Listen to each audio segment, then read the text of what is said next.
આકાશવાણી સમાચાર સંસ્કૃતિ ભૂંડિયા વાંચે છે. સૌપ્રથમ મુખ્ય સમાચાર. કેન્દ્ર સરકારે સમગ્ર દેશની સહકારી બેંકોને મદદરૂપ થવા એક અમ્બ્રેલા ઓર્ગેનાઇઝેશનની રચના કરી છે. પ્રધાનમંત્રી નરેન્દ્ર મોદી કિસાન સન્માન નિધિ યોજનાના આશરે 10 કરોડ ખેડૂતો માટે 22,000 કરોડ રૂપિયાથી વધુ રકમ સોમવારે છૂટી કરશે. પ્રધાનમંત્રી આવતીકાલે સવારે 11 વાગે આકાશવાણી પરથી પ્રસારિત થનાર મન કી બાત કાર્યક્રમમાં વિવિધ વિષયો ઉપર પોતાના વિચારો રજૂ કરશે. કેન્દ્ર સરકારે વિવિધ સ્પર્ધાત્મક પરીક્ષા માટેના કોચિંગ ક્લાસીસના વિદ્યાર્થીઓને આશરે 1.5 કરોડ રૂપિયાની રાહત મળે એ બાબત સુનિશ્ચિત કરી છે. પાકિસ્તાન સરકારે કરાચીની જેલમાંથી મુક્ત કરાયેલા 22 માછીમારોને આવતીકાલે સવારે ભારતને વિધિવત સોંપવામાં આવે તેવી સંભાવના છે. અને ભારતના એથ્લેટ ગુલવીર સિંહે હાંગઝાઓમાં યોજાઈ રહેલા એશિયાઈ રમતોત્સવમાં પુરુષોની 5,000 મીટર દોડમાં નવો એશિયાઈ અને રાષ્ટ્રીય વિક્રમ સ્થાપ્યો છે. સમાચાર વિગતવાર. કેન્દ્ર સરકારે સમગ્ર દેશની સહકારી બેંકોને આર્થિક મુશ્કેલીઓમાંથી ઉગારવા અને મદદરૂપ થવા એક અમ્બ્રેલા ઓર્ગેનાઇઝેશન એટલે છત્ર સંસ્થાની રચના કરી છે. કેન્દ્રીય સહકાર મંત્રી શ્રી અમિત શાહે આ અંગે વધુમાં આ મુજબ જણાવ્યું. हमने 300 करोड़ की जमा राशि अम्ब्रेला संगठन में इकट्ठा करने का काम समाप्त कर दिया है और अब ये अम्ब्रेला संगठन कोऑपरेटिव बैंकों को हर प्रकार की सहायता देने के लिए सक्षम हो जाएगा. તેઓ આજે પુણેમાં જનતા સહકારી બેંકના પ્લેટિનમ જ્યુબિલી કાર્યક્રમમાં બોલી રહ્યા હતા. વિકસિત ભારતનું લક્ષ્ય હાંસલ કરવા સહકાર મંત્રાલયની રચના અંગે તેમણે આ મુજબ જણાવ્યું. जी ने राष्ट्र के सामने 2 संकल्प रखे. 2047 तक इस देश को पूर्णतः विकसित राष्ट्र बनाना, 2027 तक इस देश की इकोनॉमी को $5 ट्रिलियन की इकोनॉमी बनाना और हर एक व्यक्ति को देश के विकास के साथ जोड़ना, हर परिवार को समृद्ध कराना, एक केवल और केवल कोऑपरेटिव मूवमेंट के माध्यम से हो रहा है. इसलिए मोदी जी ने सहकारिता मंत्रालय की स्थापना की.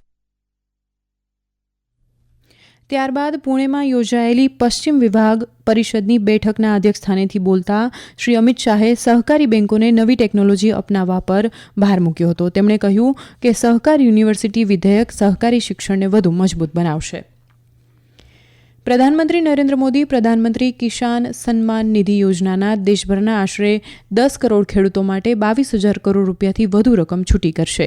આ પ્રસંગે સમગ્ર દેશના 731 કૃષિ વિજ્ઞાન કેન્દ્રો ખાતે ખાસ કાર્યક્રમો યોજાશે, જેમાં આશરે 2 થી 2.5 કરોડ ખેડૂતો પ્રત્યક્ષ અથવા વર્ચ્યુઅલ રીતે જોડાશે. કેન્દ્રીય કૃષિમંત્રી શિવરાજસિંહ ચૌહાણે જણાવ્યું હતું કે લાભાર્થી ખેડૂતોને સહાયની રકમ લાભના સીધા હસ્તાંતરણ એટલે કે ડીબીટી દ્વારા ખાતામાં અપાશે. તેમણે કહ્યું કે ખેડૂતોના કલ્યાણને કેન્દ્ર સરકાર અગ્રતા આપી રહી છે. એના ભાગરૂપે પીએમ કિસાન યોજના હેઠળ અત્યાર સુધીમાં 11 કરોડથી વધુ ખેડૂત પરિવારોને આશરે 3.5 લાખ કરોડ રૂપિયા અપાયા છે. પ્રધાનમંત્રી નરેન્દ્ર મોદી આવતીકાલે સવારે 11 વાગે આકાશવાણી પરથી પ્રસારિત થનાર મન કી બાત કાર્યક્રમમાં વિવિધ વિષયો ઉપર પોતાના વિચારો રજૂ કરશે. હિન્દીમાં મન કી બાતના પ્રસારણ બાદ ગુજરાતીમાં તેનો ભાવાનુવાદ પ્રસારિત કરાશે. આ ઉપરાંત આવતીકાલે રાત્રે 8 વાગે રાજ્યના તમામ આકાશવાણી કેન્દ્રો પરથી મન કી બાત કાર્યક્રમના ગુજરાતી ભાવાનુવાદનું પુનઃ પ્રસારણ કરાશે. આ કાર્યક્રમ આકાશવાણી અને દૂરદર્શનના સમગ્ર નેટવર્ક, આકાશવાણી ન્યૂઝ વેબસાઇટ અને news on air mobile application પર પ્રસારિત કરવામાં આવશે. આકાશવાણી સમાચાર, દૂરદર્શન સમાચાર, પીએમઓ અને માહિતી અને પ્રસારણ મંત્રાલયની યુટ્યુબ ચેનલો પર પણ તેનું જીવંત પ્રસારણ કરવામાં આવશે.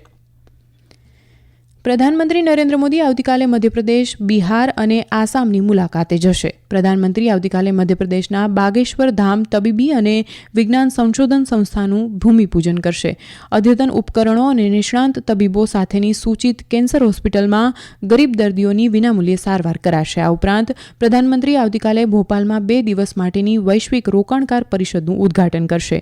આ સોમવારે શ્રી મોદી બિહારના ભાગલપુર ખાતેથી પ્રધાનમંત્રી કિસાન યોજનાના લાભાર્થીઓ માટે સહાયની રકમ છૂટી કરશે, તેમજ બિહારમાં વિવિધ વિકાસ કામોનું ઉદ્ઘાટન અને લોકાર્પણ કરશે. ત્યારબાદ પ્રધાનમંત્રી આસામમાં ચા ઉદ્યોગને 200 વર્ષ પૂર્ણ થયા એ નિમિત્તે ગુવાહાટી ખાતે યોજાનાર ઝુમોઈર બિનંદિની કાર્યક્રમમાં ઉપસ્થિત રહેશે. આગામી મંગળવારે પ્રધાનમંત્રી નરેન્દ્ર મોદી ગુવાહાટીમાં યોજાનારી બીજા તબક્કાની રોકાણકાર અને માળખાકીય વિકાસ માટેની પરિષદનું ઉદ્ઘાટન કરશે.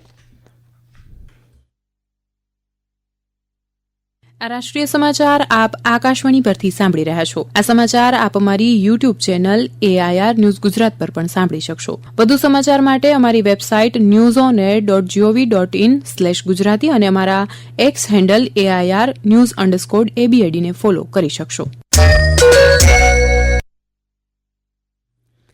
કેન્દ્રીય શિક્ષણ મંત્રી ધર્મેન્દ્ર પ્રધાને ભારપૂર્વક જણાવ્યું છે કે ભારતની પ્રતિષ્ઠા વૈશ્વિક સ્તરે લઈ જવા માટે નવી રાષ્ટ્રીય શિક્ષણ નીતિની રચના કરવામાં આવી છે. આજે નવી દિલ્હીમાં દિલ્હી યુનિવર્સિટીના 101માં પદવીદાન સમારોહને સંબોધતા શ્રી પ્રધાને જણાવ્યું હતું કે સમગ્ર દેશમાં રાષ્ટ્રીય શિક્ષણ નીતિ 2020ના અમલીકરણ દ્વારા વર્ષ 2047 સુધીમાં ભારતને વિકસિત રાષ્ટ્ર બનાવવું શક્ય બનશે. તેમણે વધુમાં આ મુજબ જણાવ્યું. भारत को बनाने के लिए, भारत को विश्व स्तर पे ले जाने के लिए माननीय प्रधानमंत्री नरेंद्र मोदी जी ने राष्ट्रीय शिक्षा नीति 2020 की परिकल्पना किया है. मैं बधाई देता हूं दिल्ली विश्वविद्यालय की नेतृत्व को. आपने अग्रसर रहे, you are the front runner for the implementation of national education policy 2020. કેન્દ્ર સરકારે વિવિધ સ્પર્ધાત્મક અને અન્ય પરીક્ષાઓ માટેના કોચિંગ ક્લાસીસમાં ભણતા વિદ્યાર્થીઓને આશરે 1.5 કરોડ રૂપિયાની રાહત મળે એ બાબત સુનિશ્ચિત કરી છે. વિવિધ વિદ્યાર્થીઓએ રાષ્ટ્રીય ગ્રાહક હેલ્પલાઇન દ્વારા નોંધાવેલી ફરિયાદના આધારે ગ્રાહક બાબતોના કેન્દ્રીય મંત્રાલયે 600થી વધુ વિદ્યાર્થીઓને આર્થિક રાહત મળે તેવા પગલાં લીધા છે. વિદ્યાર્થીઓએ રાષ્ટ્રીય ગ્રાહક હેલ્પલાઇન ઉપર કેટલાક કોચિંગ ક્લાસીસ દ્વારા અપેક્ષા મુજબ અધ્યાપન કાર્ય ન થવું, વર્ગો મોડા શરૂ કરવા અને કેટલાક અભ્યાસક્રમો રદ કરવા જેવી અયોગ્ય વ્યવસાયિક પ્રવૃત્તિ થતી હોવા અંગે ફરિયાદ કરી હતી. કેન્દ્રીય ગ્રાહક બાબતોના મંત્રાલયે વિદ્યાર્થીઓના આર્થિક હિતો સાચવવા પારદર્શક રિફંડ નીતિ સાથેના વિદ્યાર્થીને કેન્દ્રમાં રાખીને વ્યાવસાયિક અભિગમ રાખવાની સૂચના કોચિંગ ક્લાસીસને આપી છે.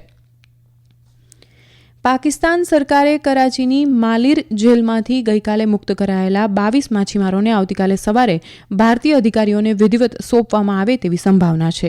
આ માછીમારોએ નિર્ધારિત સજાની મુદ્દત પૂર્ણ કરી હોવાથી તેમને મુક્ત કરવામાં આવ્યા છે. મુક્ત કરાયેલા માછીમારો પૈકી 15 માછીમારો ગીર સોમનાથ જિલ્લાના અને 3 માછીમારો દેવભૂમિ દ્વારકા જિલ્લાના નિવાસી છે, જ્યારે 3 માછીમારો દીવના નિવાસી છે. અમારા સંવાદદાતા અપર્ણા ખૂંટ જણાવે છે કે પાકિસ્તાન મરીન એજન્સી દ્વારા આ માછીમારોએ પાકિસ્તાનના જળવિસ્તારમાં પ્રવેશ કર્યો હોવાના આક્ષેપ સાથે તેમની ધરપકડ કરી હતી. ભારતના એથ્લેટ ગુલવીર સિંહે હાંગઝાઉમાં યોજાઈ રહેલા એશિયાઈ રમતોત્સવમાં પુરુષોની 5000 મીટર દોડમાં નવો એશિયાઈ અને રાષ્ટ્રીય વિક્રમ સ્થાપ્યો છે. આ દોડ તેમણે 12 મિનિટ અને 59 સેકન્ડમાં પૂર્ણ કરી હતી. આ સાથે ગુલવીરસિંહ આગામી સપ્ટેમ્બર મહિનામાં જાપાનના ટોક્યો ખાતે યોજાનાર વિશ્વ એથ્લેટિક્સ સ્પર્ધા 2025 માટે ક્વોલિફાય થયા છે.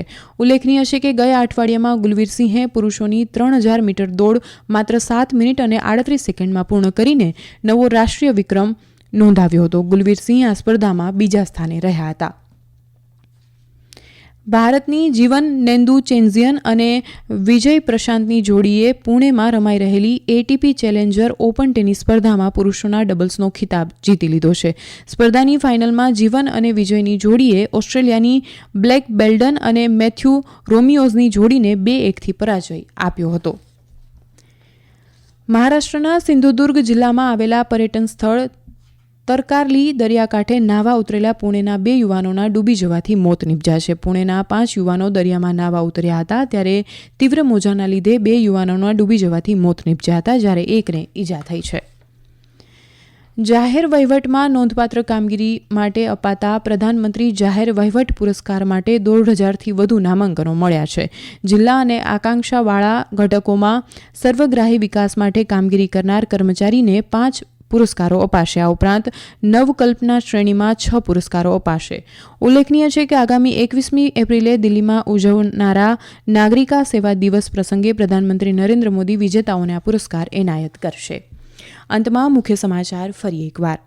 કેન્દ્ર સરકારે સમગ્ર દેશની સહકારી બેંકોને મદદરૂપ થવા એક અમ્બ્રેલા ઓર્ગેનાઇઝેશનની રચના કરી. પ્રધાનમંત્રી નરેન્દ્ર મોદી કિસાન સન્માન નિધિ યોજનાના આશરે 10 કરોડ ખેડૂતો માટે 22,000 કરોડ રૂપિયાથી વધુ રકમ સોમવારે છૂટી કરશે.